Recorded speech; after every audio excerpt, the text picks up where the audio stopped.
In this episode, I sit down and talk with Kyle Domin. Kyle, if you recall, has been on the podcast several times.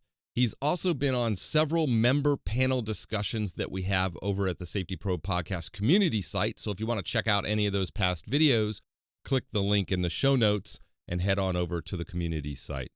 Kyle and I sit down and talk about the current state of professional development and higher education in the safety profession, the need to have a robust process in place. Now, we're not advocating for any one credentialing body over another. That wasn't the point of the discussion. And we're not affiliated with any credentialing body or higher institution of education. So that really wasn't the point of our conversation. The point of our conversation was just two safety nerds sitting around talking about the current state of safety, the safety profession, I should say, in the U.S. I thought it was a really interesting conversation. We had some frank discussions and opinions that are our own, of course, and don't reflect any particular organization. These opinions are just ours, and that's all they were. We had no script. We just knew we wanted to talk about this topic, so we kind of went with it, and we recorded it. I like this kind of discussion, very organic. I hope you get something out of it as well. Before we get into today's episode, I have to give a huge shout out to our partners in safety. One, our original partner in safety from way back, Mighty Line Floor Tape. There's a reason why I refer to these folks as partners in safety. They're not sponsors. That we're all after the same thing. They are committed to improving the working conditions of our employees, period. So that's what I love about these organizations, and that's why we partner together. And yeah, the podcast would not be possible in its current state, certainly in its current state, without these partners. So show them some love. Mighty Line Floor Tape. Go to mightylinetape.com/podcast. Learn all about the products and services that they offer. You can even request a sample of their incredible floor tape. Look, if you're laying out your facility and you're getting to the point where you have to mark areas for foot traffic, forklift traffic, cart traffic, vehicle traffic, doesn't matter. If you're going to 5S your organization, your facilities, this is where you need to go. mightylinetape.com/podcast and check out what they have to offer for you. Labels, signs, custom signs, tape, different widths, colors, textures, all kinds of stuff for you. They will take care of you. Trust me. I've been up to one of their facilities. They have several in Cleveland. And it's incredible, the work that they do up there. I hope to be heading back up there soon and rubbing elbows with the folks at Mighty Line Floor Tape. But again, go check out what they have to offer. mightylinetape.com/podcast. Let them know that we sent you. Also, incredible partners in safety. Drew Hinton, president of Aero Safety. AeroSafetyUS.com. Check them out. They have all kinds of safety services for you. They are the official safety services provider of the SafetyPro podcast. Anytime somebody reaches out after listening to a couple of episodes or just reaches out and has a question, and I get this a lot actually, by the way, about, hey, do you know anybody that can offer this training or that training? We need some services. Something happened. We dealt with it, but we're really wanting to bring somebody from the outside in, kind of gut check what we're doing here, do an inspection, do an audit, or whatever it might be.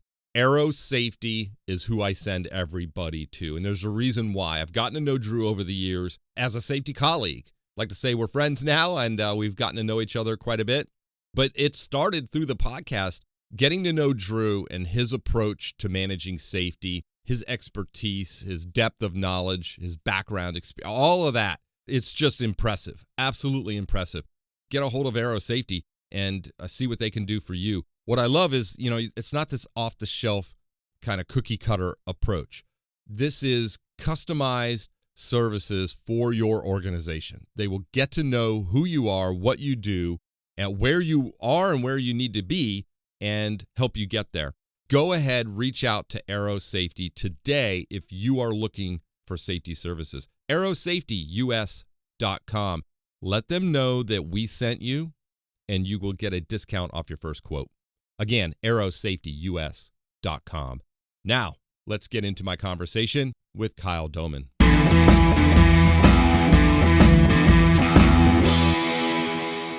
All right, we're with Kyle Domin. How you doing, Kyle? Good. How's it going, Blaine? Pretty good, man. We're here having another conversation. As we do. As we do. Hey, I think this is an interesting topic. You mentioned offline that you hadn't heard many people talking about this. I'm not saying we're breaking new ground because it's pretty, I mean, it's an obvious topic, but right. Well, how would you characterize this topic? Like if you had to give a name like to it, because I got to name this episode too. Yeah. Like I would call it the inconsistencies in the safety job field or EHS job field. Long. Yeah. I mean, you're going to need two lines there, but I will need two lines. Yeah. So the crazy world of EHS, WHS, EH&S. Yeah, there you go. That's the problem. Right. Okay.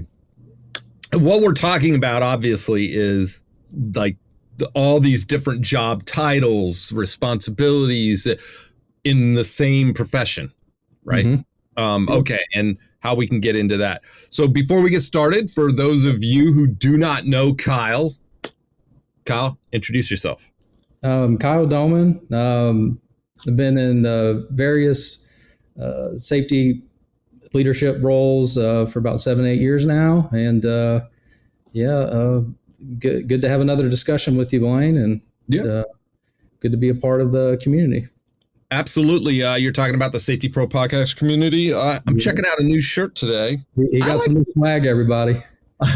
Well, I had a different one. I had another one the other day, and I didn't like the feel of it. And this one's way softer. It's much nicer. So, so I'm checking out some new stuff that we're going to make available. But the SafetyPro Podcast community, that's exactly what you think it is. It's a community of safety nerds. The link is in the show notes, and it's where we hang out and have discussions. So anybody listening to this in podcast land, you can watch the video of my discussion with Kyle for free over at the SafetyPro Podcast community. And of course, as always, we put it out there for everybody that enjoys podcasts, because some folks, don't want to do that. They want to just listen in the car and stuff, which is cool. Yeah. All right. So I kind of had, like, in my mind, I kind of had this structured a little bit, this discussion. And the way I see it is we talk about the roles and the varying roles and responsibilities within our profession of occupational safety and health management. I always refer to our profession as occupational safety and health management. You can throw the environmental piece on there, but that is a wholly separate lane if you want to look at it that way, right? Yeah, and I think you're hitting the nail on the head. So we were talking about the inconsistencies in the field. It's the roles and responsibilities. It's the inconsistencies with job titles. And then, when we talk about roles and responsibilities, why those matter, and then having the right people in the right roles as well. So I think those are all different things. I've had some colleagues just reach out just because it's a tough job market right now. And I think the tough job market definitely doesn't help the scenario, but I think it's on its own when the jobs are flying around. There's a lot of inconsistencies in the field. Yeah. And so when it comes to roles and responsibilities, I want to make that distinction. Huge difference between occupational safety and health management and environmental health and safety. Yes. EHS. Yes. So I've seen roles where it says EHS manager, coordinator, and we'll get into titles here in a minute, but you look at the job description, the roles and responsibilities, and it's like, stormwater, air permit, wastewater treatment monitoring, and it's like, this is not for a safety manager. Like safety in the sense of chemicals bad, chemicals hurt, you know what I mean? Health and safety, they make you sick or can injure you. So that's the health and the safety part. But really the job roles and responsibilities read like, this is an environmental job. It isn't an occupational safety and health management job where you oversee written program development, the training program, you have some facility safety coordinators you manage.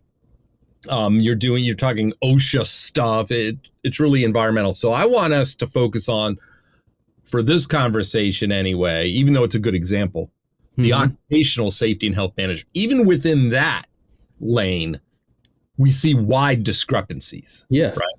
Yeah. So to that point, like, and this is the last time we'll mention environmental, and then we'll move on. It's like, so to that point, I mean, you hit the nail on the head, because you have company A, who is EHS manager, and then company B, who's EHS manager, and then you ask what the split is between environmental and health and safety. And then it could be, well, it's 70% environmental, 30% health and safety. Well, it's like, okay, well, what is this position really? It's, so you look at that aspect, and then company B can be 95% health and safety, and the 5% is managing spills that have to do with emergency response. So that's not a whole lot of, environmental responsibility. So yeah, completely get it.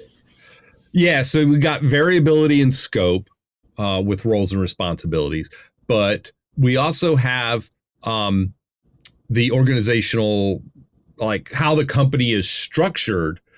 If you have a small business, medium size, a large company, like that, all of that explains, or could explain, these wide swings in roles and responsibilities, if we're sticking with that piece right now. And construction and general industry, and then within construction and within general industry, you have different lanes. There are so many variables, and that just speaks to what we were mentioning offline, which is and I see it as a good thing. It's a good sign, I guess you could say. Our country is so huge. The United States, for anyone listening outside the U.S., we're based in the United States, so we're primarily talking about the U.S. or North America at a more broader perspective.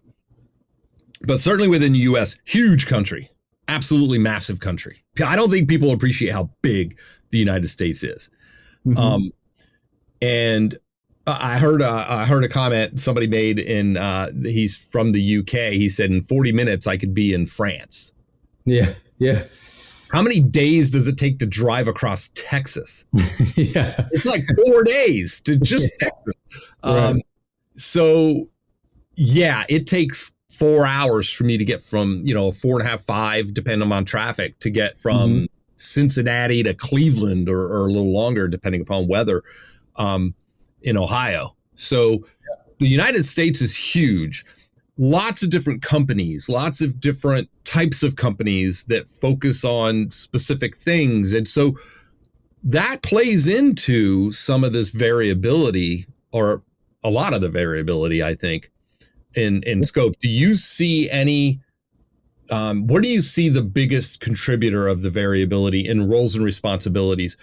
Is it size or industry, or a combination of those two? It's a combination, because you hit the point on, okay, construction versus general industry. There's a lot of overlap. Like, and I'll always say, if you're a problem solver in one industry, you're a problem solver in the other. Okay, if you can learn the one, you can learn the other. There's a lot of overlap from for example, construction references general industry and a lot of the things they do. Yeah. But I think that, when you talk about the variability in roles and responsibilities, you have, we were talking about the split between whatever safety and health, things like that. But then also you have the company structure too, which is the other combination point. So if you have, company A, this kind of touches on titles, but company A, you have a safety director here, and company B, you have a safety director here. But okay, well, we were talking about the split with health and safety, environmental, but how about the split between strategic and technical? So like, for example, like a strategic example is like, are you setting 5-year long range plans for the site, or for sites, multiple sites?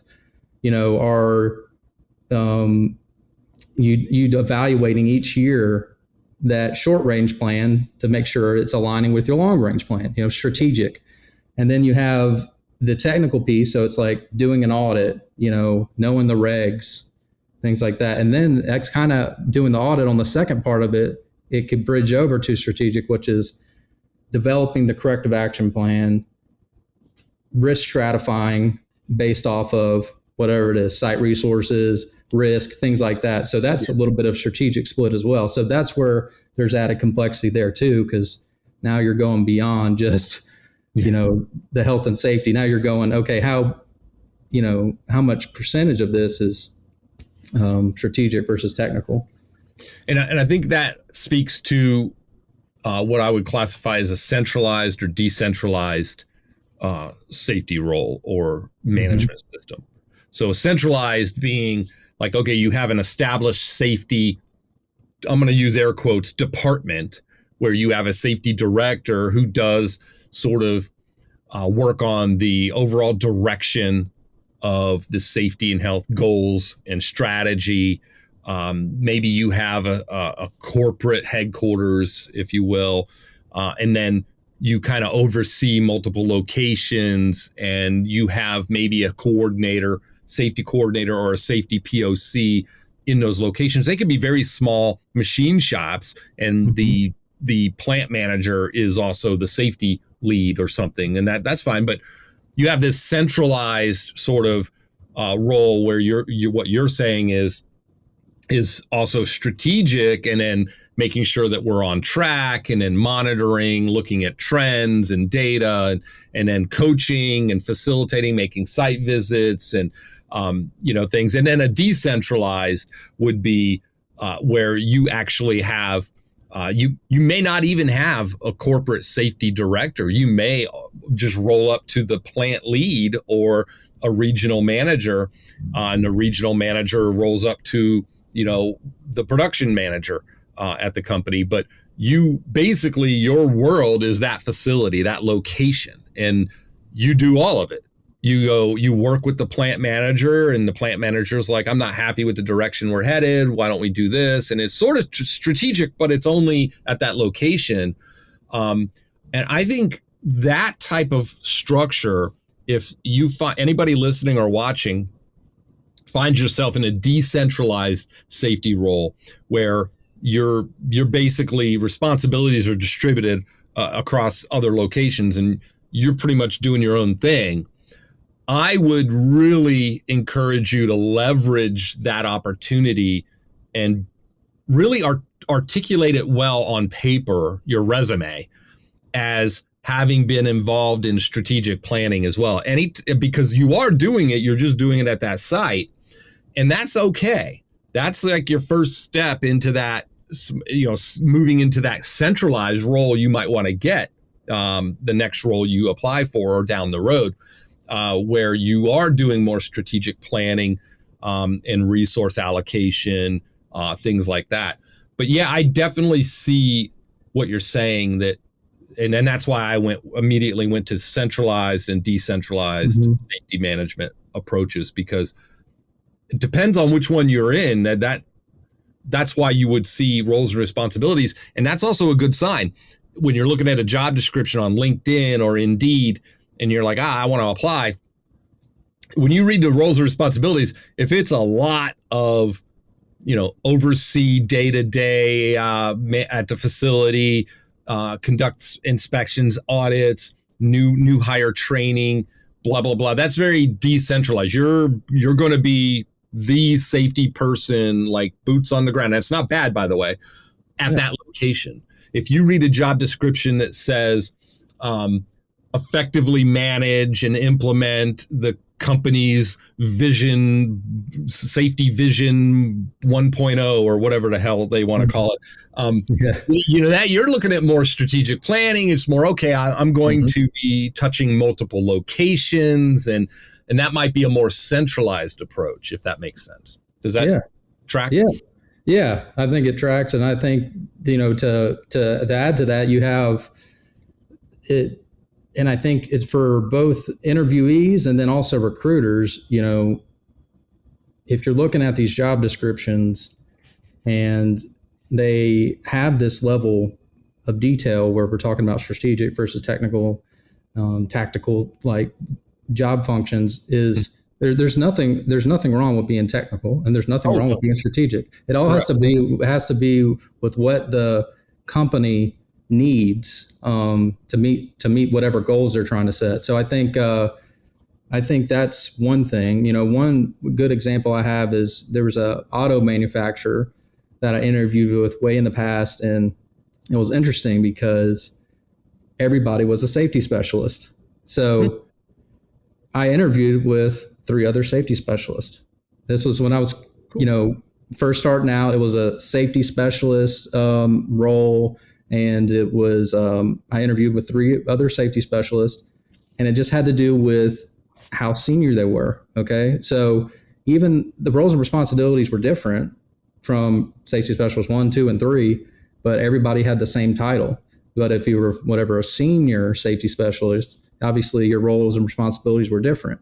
So I think that brings back to our company to company, not only what their needs are, but also if you're looking at it from an interviewee's perspective or a recruiter, those titles are not made alike, because again, you can have, once it comes back to our point here, you can have a safety director who is the one-stop shop in the entire company. Okay, buck stops with them, whatever.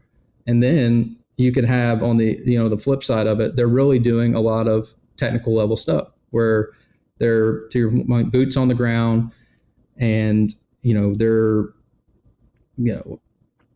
training employees or doing these things on the ground. And I think that those are just so many. It just adds to the variability that you see. Yeah. Yeah. And I also think, and this is a good segue into, job titles and career paths in general. We see all sorts of titles. Mm-hmm. Like a safety coordinator is not a safety coordinator at all places. And you really got to look past, in my opinion, forget the job title, go right to the roles and responsibilities, scope, because that's going to tell you more than, I've seen safety director and it's like, oh, it's a plant safety manager. Mm-hmm. That's basically all it is. This company just happens to have one plant. I mean, it's a big plant, but it's just one plant, 200 workers, that's it. And there's nothing wrong with that, but it's like, it can be like people get all like googly eyed with the job title, and it's like, I don't care what you call it. It's what do I have to do?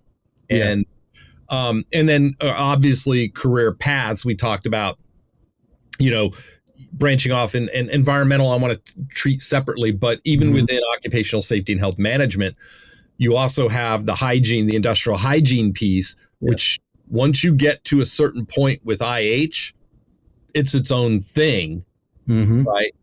And I know some IHs, CIHs out there that would argue with me, but it's like most of them, I think that I know anyway, started out as safety management, occupational safety and health management. They got their CIH, and that is because the roles that they had required either conducting or overseeing and implementing a lot of monitoring of the environment in some way, shape, or form based on their processes, right? So it made sense to go with that, but that is a path you could take.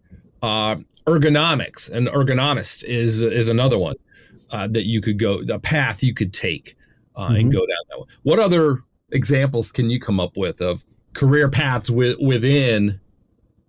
Sounds like a big job fair thing we're doing or whatever. Yeah, we are. The colleges could play this the safety colleges could play this. Yeah. What I was going to say was that, to your point, looking beyond the title, like you'll have recruiters on LinkedIn that'll just reach out to you based off of your title. Yeah. And then that's fine. They're getting the conversation started, but it's like, you got to look way beyond that. And I think one thing that comes to mind is experience and a level of exposure, because that's the one other whole component with this, in addition to titles, is you can have somebody with, let's just say, within the first 5 years of their experience, they have had more exposure than a 10 or 15 year individual. Yeah. And it just has to do with the environment that they were in. And I think that, you can have, on the flip side, you can have it the opposite way too. So I think that that's the other thing that you see with jobs from both perspectives is they have, we're just going to 10 years minimum of a required experience, which is fine. That's what they want to do. But the question you have to ask is why 10 years? Is it 10 years? 10, to your point about the exposure. Yeah. 10 years exposed to what? Right. Yes. You can have 10 years of nothing. Yeah. Yeah. Very little exposure to things. Yeah. Yeah. That's exactly it. So it could be a company that maybe has their lagging metrics. They want to improve those OSHA recordables, things like that. Yeah. And, if you think about it from employee like complaints and things like that, have you ever been through an OSHA employee complaint or an OSHA inspection or a national emphasis program inspection? It's not a badge of honor that you went through that, but it's valuable to know. Yes. Yeah. It's valuable that you've been able to go through it and able to navigate those waters. It's one of those things where you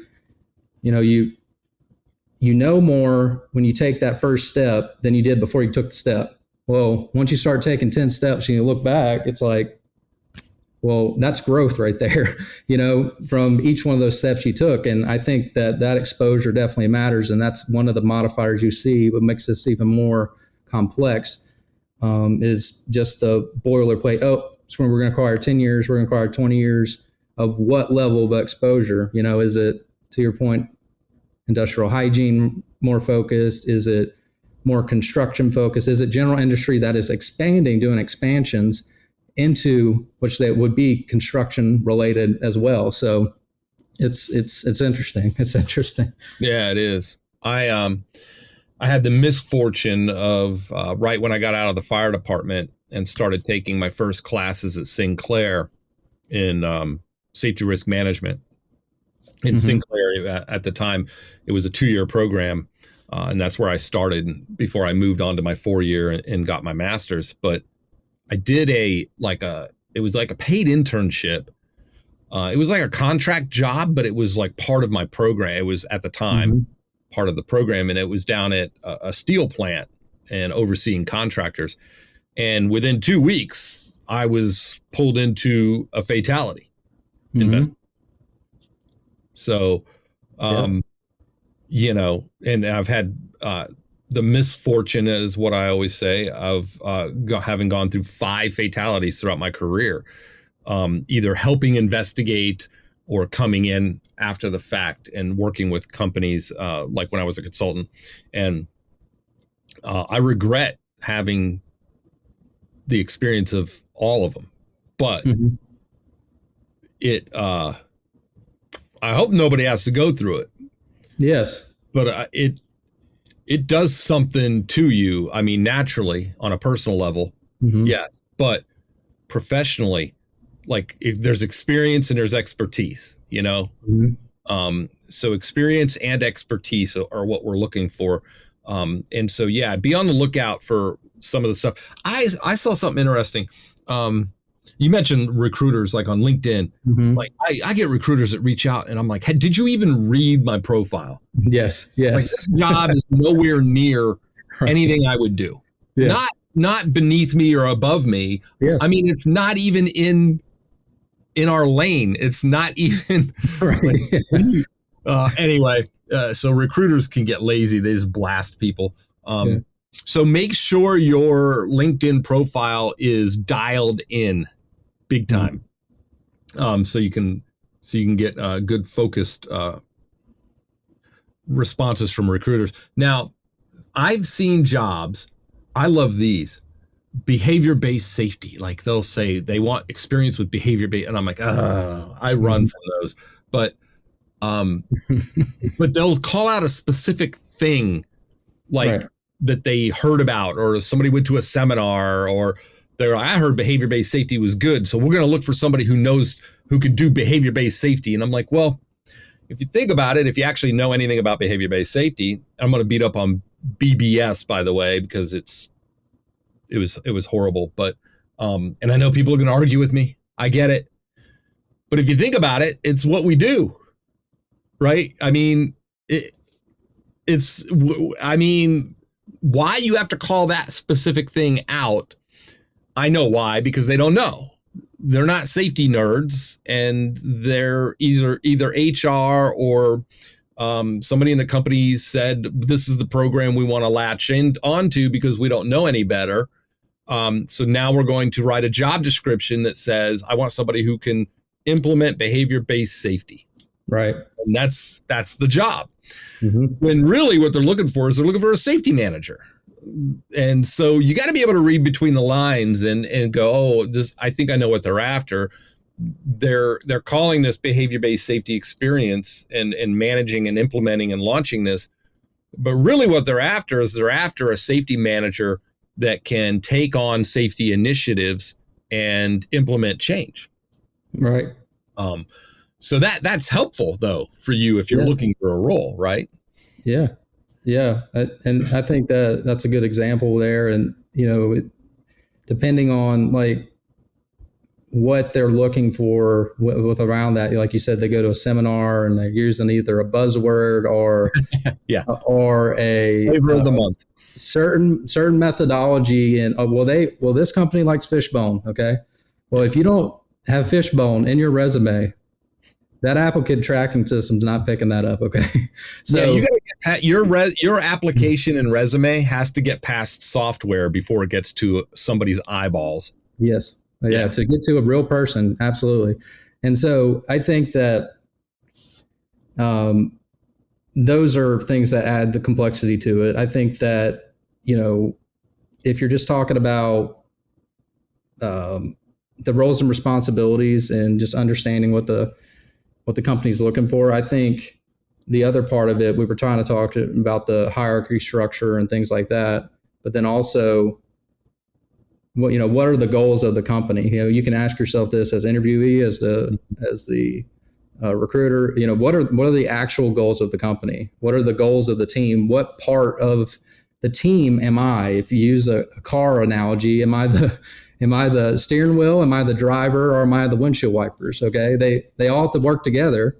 I'm usually the tailpipe. I don't get that. Yeah, I'm usually the $12 wiring harness underneath the hood. So. I'm the exhaust. But you're bringing up a good point, and that is when it comes to your experience and expertise, it's important. And I told my daughter, who's just enrolled in another set of classes in occupational safety and health management, and is getting her degree in that. And she was looking at different jobs and things out there, and I said, well, your resume should be a living document. Now, people get this all twisted. Yes. Don't lie on your resume. Yeah. I wouldn't even say you embellish. Yeah. But if you think about the exposure, going back to what you said, and this is very important, which is why I'm glad you brought it up. If you look at the things you've been exposed to over your time working, and let's say you're looking for a job, and use the example of whether it's behavior-based safety or maybe somebody who's really, really adept at root cause analysis or incident investigation, you want to bring forth on your resume those experiences. You should be playing to the keywords and experience that they're looking for in the job description. One, so the software picks up your resume and puts it in front of an actual recruiter that can reach out to you. And no, I'm going to repeat myself. You don't lie. You don't even embellish. If you actually had that experience and that exposure, that's what you should be putting front and center for that role. So behavior-based safety, maybe you didn't roll out behavior-based safety, but maybe you were hyper-focused on interdictions with unsafe actions from your deep dives and things like that. Well, right. you can rephrase those. That sounds like, if you understand behavior-based safety, see, they may not get it because they're just using a buzzword and we want somebody who can roll this program out. There are ways that you can phrase your real experience and put that and highlight that. Again, I'm going to say it for the third time. No lying on resumes. That hurts everyone and helps no one. And don't embellish. If you don't have the exposure experience, don't play like you did, which I guess is like lying. But if you've got multiple exposure to multiple disciplines within occupational safety and health management and different industries and different experiences, read that and think before you apply your standard resume that you drop for every job posting. Yes. Think about what you're doing. You have your 2-page resume, maybe it captures all of your experience. If you've just started and this is your 3rd week, maybe, but if you've been working for a couple of years, 3 years, 4 years, think about all of the experiences you've had and the problems that have come up, the incidents and the challenges, the projects that you helped with, or what. You should be able to pull key phrases and words about those experiences out and match them to the roles and responsibilities that particular job posting is asking for, right? Yeah. No, I think that's perfect because you're tailoring the resume to the job each time. Like you can have your foundation and your bones, but you're tailoring it to that job. And to your point, there's no lying, things like that. Right. But you're tailoring it so you get at least a chance to get in front of somebody. And I think that the other part of it too is on that level of job description and things like that. Once you're beyond that and you're looking at, okay, you've landed the interview and things like that. Those are things like you start asking some other questions about the goals. We were talking about goals of the company and things like that. Well, what does success look like at the end of the first year? For the company. First 90 days. Right. Yeah. Yes. What's your 90-day plan? Absolutely. What do you expect out of this role? Right. What does a successful person in this role produce in the first 90 days? Yes. Yes. Yes. But you're right. And anybody watching or listening, you got to take notes on this. Okay. And this isn't, I guess you'd call this career advice. Maybe that's the title. That's your title right there. But because we have such disparity between job titles and roles and responsibilities and job descriptions within this one industry, and it's not trickery or anything. Think about it. I've seen Kyle, I saw a job posting for a safety manager at a facility. Great role for any, going into their mid-career type of position. It asked for experience with audits, inspections, and running a safety committee.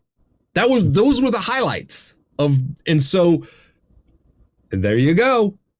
If you've done any of that, that should be front and center along, yes, with other things on your resume. But remember, software is going to do keyword phrase match. AI, they're going to load your resume into ChatGPT and they're going to go, based on this job description, should I interview this person? And it's going to either say yes or no. And so if you have that experience, and then I saw another one, another job description that was all about written program development and training.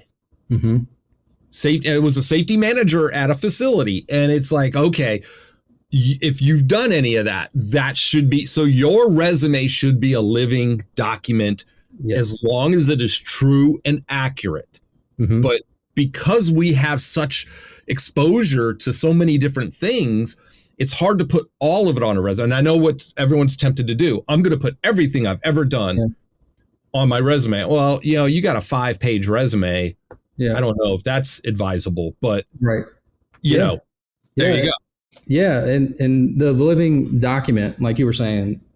And the other thing is keeping up with those things, because you might not even, so like you said, living document, you have your foundation, your template, and you're building off that consistently. But like one thing, for example, I keep track of all my measurable deliverables, There you go. like how do I quantify what I did? Did you drive down workers' comp claims? Did you drive down lagging indicators? Did you increase engagement? Whatever that is. Yeah. Because when you go by how much? Yeah, by a certain number percentage, exactly. Yeah. And so folks want to read that. They want to tell a story with data, but you got to have some numbers. You got to have some data. Right. Yeah. Yeah, exactly. And so if you're not keeping track of that, and then let's just say for whatever reason, something goes wrong with the job market, whatever, you're without a job, it's going to be hard to sit there and go back, let's just say you were at your last position for 3 years, to do a 3-year look back versus just constantly, whatever that is, whatever frequency you do, quarterly, semi-annually, to just check and keep up with those. And you don't even have to put it in resume format necessarily. You keep up with that. And then whenever you need it, boom, it's there. So you don't have to, dial back in your brain 3 years to do that. So, I have a MacBook, as you know, I use a MacBook, I use Apple, but I keep the Notes app. I have a particular note where there are projects and initiatives that I work on. And so anytime we have something that's notable, a result, I will capture that and write it down. On my resume, and this came up on a job interview that I was on and one of the bullet points on my resume for one of my past roles was I helped a company reduce workers' comp premiums by 63%, something like that. And I just put, this is kind of hokey, but this is what I wrote. By 63%, ask me how. I put that on their resume. I'll be darned if this manager in the interview said, hey, it says here you helped a company. You said ask me how, so I'm going to ask you. And I think he was just trying to be cute, like he was going to catch me. Yeah. But I had a really neat story around something simple that we did in the state of Ohio with workers' compensation, with a couple of programs that we just had to submit to them to get these discounts. And it was super easy. And so I already had the answer ready to go, but I put the locked and loaded, baby. Oh, yeah. It was really kind of a cool trick. And it worked. And several people have asked me that. And one was in an interview. And I had an answer, and he was like, oh, man, this is pretty cool. I didn't know that. And this was an Ohio company that was operating in Ohio that was talking to me. And they didn't know this story. So I actually shared something with them that even if they didn't hire me, he could be like, hey, we need somebody to look into this thing that this guy told me about in this interview. Yes. We need somebody to look into it. That's one whole thing there too that you could dive into as well. Is you talk about the specific requirements that you're looking for before you hire somebody. There's some people out there will say the greater opportunity to miss is when you are being very, very specific. Yeah. And then when you are interviewing Kyle and then Blaine comes along and it's like, whoa, well, hold on a minute. I thought I needed Kyle, but really Blaine has changed my outlook of what I think I need in this role. So it could change on that aspect from the standpoint of, okay, well, you originally thought, oh, well, you just needed someone to throw the ball, 50 yards through the tire. Okay. Brett Favre in it. Well, maybe you just need to hit the tire. So you understand that as you go through that process. And I think that's a key point there as well. I mean, all I got from that is that I beat you. Yeah. I beat Kyle. I couldn't use Bob. I couldn't use, the normal Joe. I had to use us. We know too many of them. Yeah. I know too many Bobs and I know too many Joes. But so let's move to the next piece, which is very important. We talked about, exposure and experience, expertise, and how you need to be able to tell your own story. You need to be good at talking about your successes by at the same time being humble. But now let's get into the education and certifications in our industry. Well, when I started, there was nobody around. There was a 2-year degree program at Sinclair College. That's why I started there.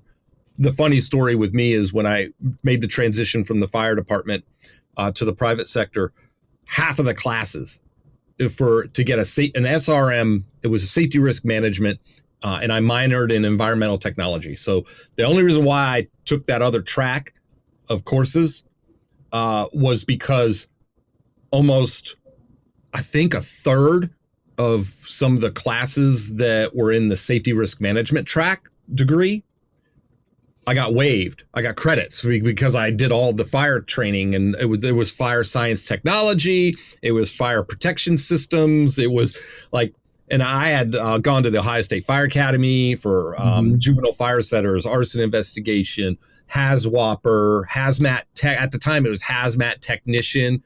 There's like level 1, level 2. And so I got a bunch of credit. So I could have walked out with my associates in safety risk management in a semester or whatever it was. Mm-hmm. But they allowed me to double major, I guess you could call it, and take the environmental technology, where we did phase 1 and phase 2 site assessments. We went to a property that used to be owned by a railroad, and then was owned by an industrial facility, and then was just leveled, and there's just grass. And we learned how to do a phase 1 where you do title research on who's owned that property, what the use, how it was zoned, the use rating. Then you had to go out and do physical ground soil samples, water samples, physically walk. And with the grid, we had grid searches to walk. We looked for vent pipes and depressions in the ground. And I mean, it was no joke environmental surveying, right? Mm-hmm. I remember when I first used an FID, a PID, we had to use all these instruments. We had a whole class called instrumentation and calibration, where we had to use all these different types of equipment. It's nothing. She learned about global warming. She learned about the greenhouse effect. She learned about the UN's initiative and I'm not saying that's all bad, but her walking out of that, when it comes to education and certification, this topic we're getting into, I'll ask you, do you see a difference between like the technical courses and sort of the liberal arts courses in candidates or workers and their ability to actually do stuff for the job? Yeah. Even when, in past where I had, direct reports and I was interviewing as well, that could be coming from a particular safety school. And depending on, to your point, what, is it fire protection? Are they monitoring in, or is it construction, or whatever it is, to add to the layers of complexity here. And I think that it does get confusing because you can have, again, we're talking about the industry, we're talking about titles, we're talking about all this stuff, but then also all the safety schools are not made alike either. Right. Sure. If someone has a safety degree, is it better than if they're going into a safety field? Absolutely. That's gonna make yourself leverage and make yourself more marketable on paper. On paper. Maybe, yes. Because then the other part of it is, and I think we kind of touched on it on one of our panel discussions, was the soft skills approach. So that transition between your technical understanding to be able to take that and then apply it into the field. Mm-hmm. And then also just how to interact, to influence all these different things, that's where it gets, the variation is. And I think I think you're right. I do appreciate, somebody's got to get that first job. And I do think today expectations are way higher than they were like when I was going to school. I was what they call them, an unconventional student.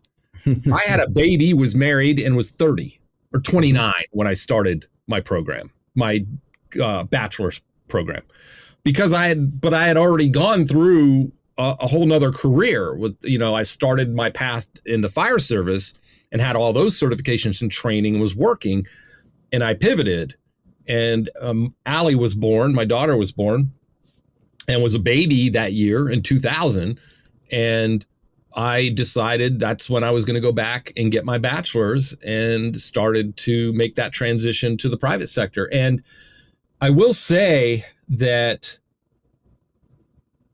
my expectation then was nowhere near the expectation I see now, which is I have a degree and I want this, senior level position. And it's like, you're 22. You've never worked anywhere, maybe at a fast food restaurant, not downplaying that, by the way. That's some serious experience if you've ever done any work in the service industry and exposed yourself to the public, especially customers. But they're like, they want to make that leap to, $65,000, $70,000 type of role. Does that even make sense? Yeah.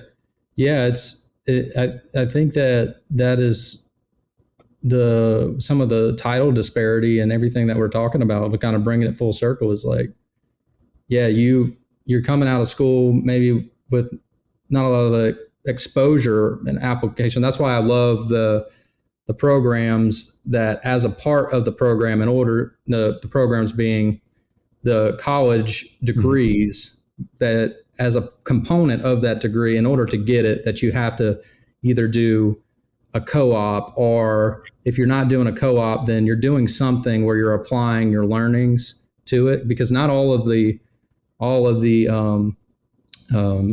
degrees out there in colleges have that, but a lot of them are adding that in, which is a great thing, because then that gives you at least a sprinkle of application. Right. To your point, being able to, take those first steps, and then the other thing too is just, the candidate as well. I mean, they could be, they could just be an all-star and a sponge, and then they just learn fast. It just depends on what it is. But I think that the most important thing is even once you're out of school, that you're staying on that growth mindset, that you're constantly trying to learn those soft skills, those intangible type of things that you're constantly developing in your career. And it doesn't have to be so technical. It could be, okay, well, there you are in a weak spot technically here, so you want to improve there. Great. Yeah. And then it's, okay, how do I apply this and leverage this, or interaction, influence, communication, all those different things, leadership type programs are all things that you should just constantly and be on that growth mindset path. And, we've been talking to a particular person in this discussion thus far. Somebody might be looking for a role or a job or going to school and everything. I would like to pivot for a second and talk to those that are hiring. If you're a senior safety manager, I mean, this is the SafetyPro podcast. Our audience is, for the most part, 90% I believe, is in the safety management industry or profession. And I got some HR folks that reach out to me from time to time. But if you're hiring somebody, you also have to change your mindset and your approach. And that is, I've done a lot of interviews over the years, and more recently over the last 5 years, almost 100 or so that I've done. And I'm not surprised, but it's useful information. When we would ask these college hires, so we do a lot of college interviews where we totally understand that they have very little job experience in this profession, but they've worked somewhere else. So we're looking for those soft, like, teamwork, ability to handle criticism. How do you handle failure? Tell me about a time where something didn't work out as you expected.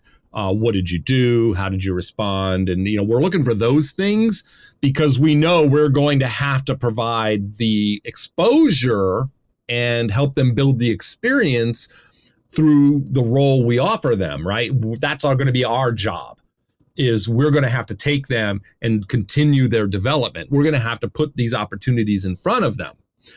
We can't just hire somebody and go, okay, there you go to work, right?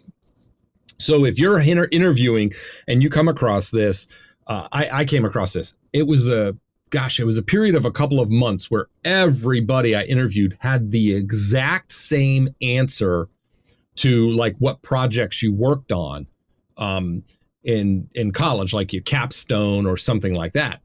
And all of them, every one of them, one was environmental related. And I'm just going to get so canceled. People are going to think that I'm anti-environment. I love the environment. It keeps me alive. Let's just get that off the table, out of the way. But every one of them, it was, I launched a composting, and this is a true story. I'll give you this one. I launched a composting initiative for the cafeteria. And I'm like, okay, to reduce the amount of waste going to the landfill. I'm like, all right, well, we can spin that, like reduce waste. Okay, I can spin that into a work thing. And then another candidate, this was 2 days later, talking about a project to reduce waste. And I said, I was just talking to somebody that launched a compost initiative. And then she says to me, composting is bad. And I went, wait, I thought it was good. She goes, no, it actually produces. I'm like, oh my God. It's like, it was a run of these candidates, every one of their projects, and they were applying for safety specialist roles. Every one of them was around this, what I called this activism, I don't know that they fully grasped or understood what they were doing, but they were bought in a good way. Okay, this isn't bad, but they were bought into the impact or the perceived impact that it had, either on the community or but that's what was motivating them. And I'm like, okay, and that got me thinking is we could tap into that. We can use that motivation, because if you think about what we do within our companies, the impact is noble. It can be noble, right? Yeah. Helping people stay safe and go home safe. But yeah, it was a challenge. So for us interviewing and for those hiring, those aren't bad candidates. We know that they have very little experience because they're college hires. We're interviewing them in their college programs and we're looking to hire them after they get out of college. But it's going to force us to change how we see a candidate and how, the type of, what motivates this person to work. Do they find value in their work? And is it a noble job? Those are clues for you, even though the examples they gave me where I was like, I can't do anything with that. Yeah. But wait, can I? Yeah. And so that's interesting. So that's my message to anybody listening or watching that would be hiring, that's on the other end of the audience. You have to rethink what you look for and what your job is going to be once you hire these people, these candidates. You have to do some work too. You have to help continue that journey for them. Yeah. Yeah. And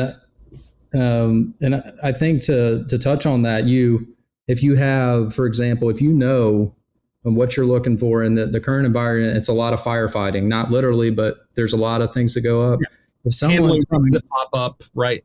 Yeah. Things that pop up, it's whack-a-mole, firefighting, whatever you want to call it. Well, you have someone who has, even with college experience, but they have an example where they have been through some adversity, mm-hmm. and they still did their program at a high level, their professors have all good things to say about them. Like, you could still take that, to your point, and leverage that. It's like, okay, if they were able to do that, yeah, they'll be able to do this in this environment. Like, and with transferable guidance. skills. Yeah.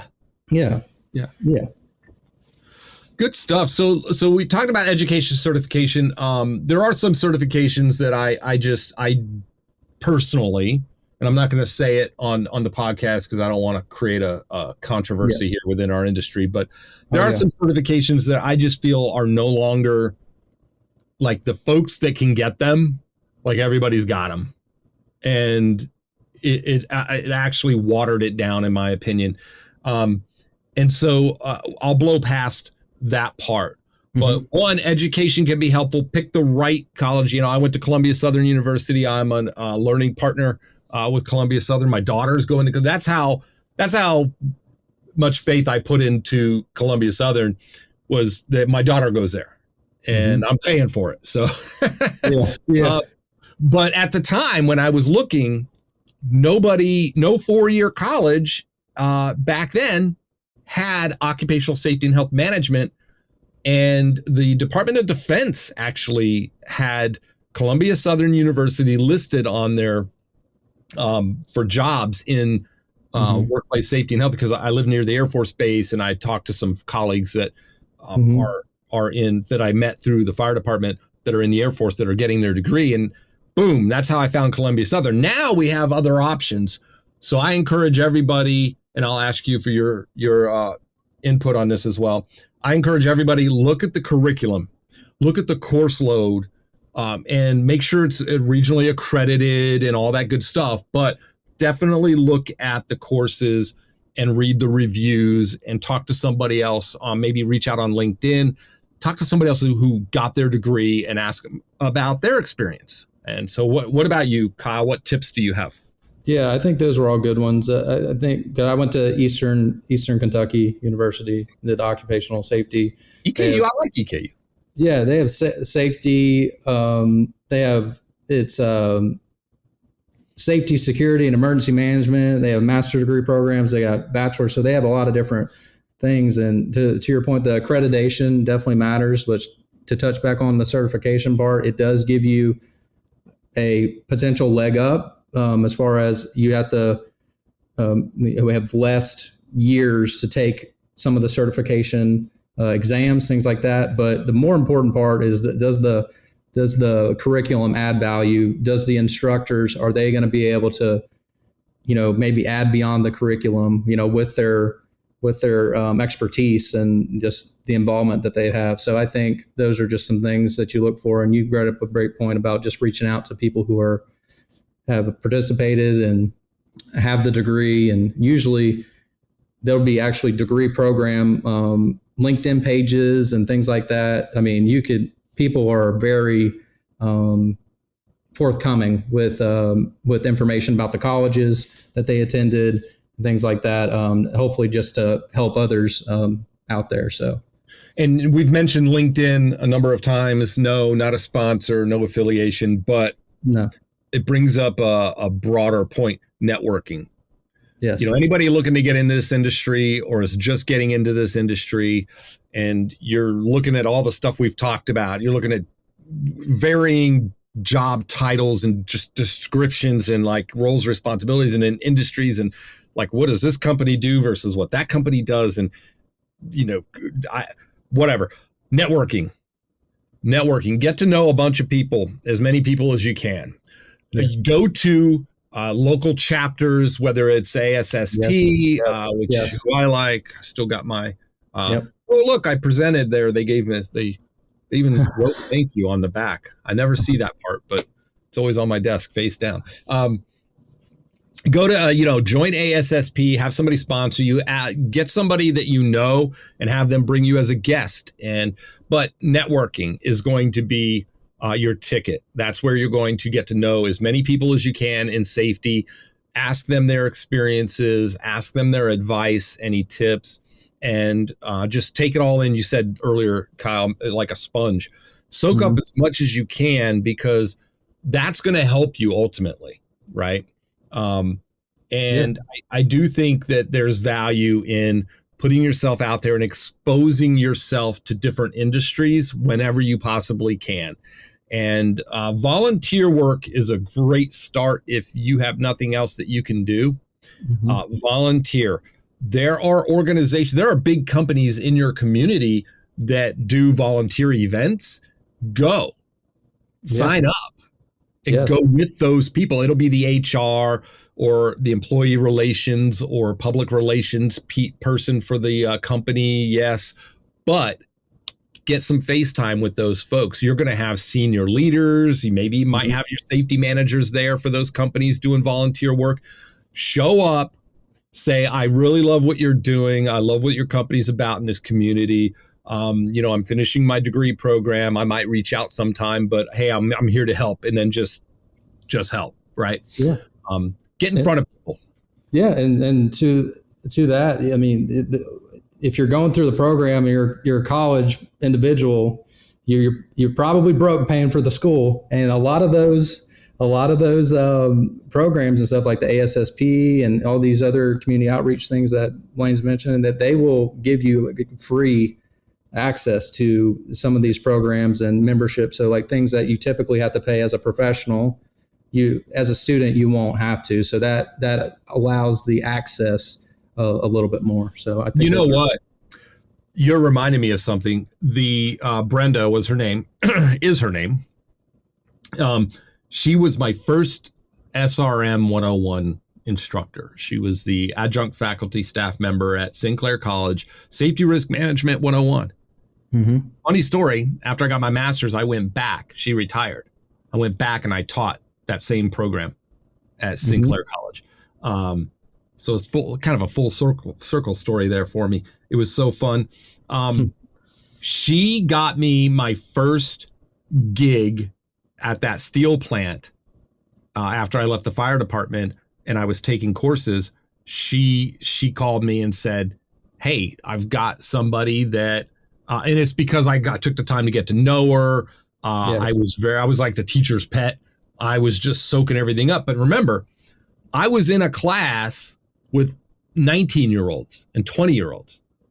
And I was 28, 27, 8. Yeah. Because I didn't start my bachelor's till I was 29. I was 27, 28. And I'd seen some crap, you know what I'm saying? Just with the fire department and everything. Yeah. And so I had a leg up. I had an advantage. I didn't see it as a disadvantage. I saw it as an advantage. Yeah. I saw myself more like the instructors were, and they were all working full time and instructing. So I love that dynamic that they brought. I got to know them, and she called me and said, down here at AK Steel, they need somebody to oversee contractor safety for this demolition project they got. And it would be a great, it's a short-term thing, but it would be perfect for you based on your fire and emergency response background, blah, blah, blah. Boom, went down there, took that job. And that led to the next job so networking, don't be afraid to be the teacher's pet. A lot of these instructors, they know people out there in the industry. Why? Probably because they're former students and they're now managers and they're hiring managers now. And so they're hiring people. So yeah, I love that. That whole thing, like, if you're in college, you're in one of these programs, leverage as much as you can out of that. Yeah. Well, man, that was a great conversation. Dude, how did we end up? We were just going to gripe about people not getting job titles right. That was a good one. Yeah, it was. All right. Hey, anybody, like I said at the beginning, if you want to see the full video of our conversation, then you can go over to the Safety Pro Podcast community site. The links are in the show notes. It is free to sign up. It's just your email and a username. That's it. We don't spam you and you're in. There is a premium side for premium access. You can create your own posts. You can reply and comment, and you can watch the premium videos and some webinars, some training videos that we have, and some things that we have planned here in the near future. So that's for the premium members. Also, if you want to check out the book, Rethinking Safety Culture, what Kyle and I talked about today, especially with the job descriptions and things like that, we talk about a lot of that in that book. So that's a great segue into sort of what we were talking about, where a lot of companies fall short by creating vague job descriptions that don't really tell us what the job involves or how it can be measured. So that's some good insight, I think, for you. I'm going to shamelessly plug my book for all of you. All right, Kyle, thanks again for being on, and we'll have more conversations, I'm sure, with you and other members of the community as well. All right, always a blast, Blaine. Thanks. All right, there you have it, folks. Frank discussion with Kyle. Good stuff. I don't think we talk openly and honestly enough. I think we could have gone the easy route, to be honest, and said, okay, we're each going to come to this podcast episode with a list of minimum things that you should do or know or learn before going into the safety profession, and just kind of done a standard podcast approach that way. I loved the way we tackled it because we have conversations like this all the time via text, chat, over coffee, when we have, we run into each other at conferences or something where we just chit chat on the side. And this is what we honestly think. This is what we see. This is what we've experienced. And maybe you've experienced something similar. Maybe you've experienced something completely different. We want to hear from you. Join in on the conversation. Head on over to the SafetyPro Podcast community site and let us know what you think. The link is in the show notes. And I will talk to you on the next SafetyPro Podcast.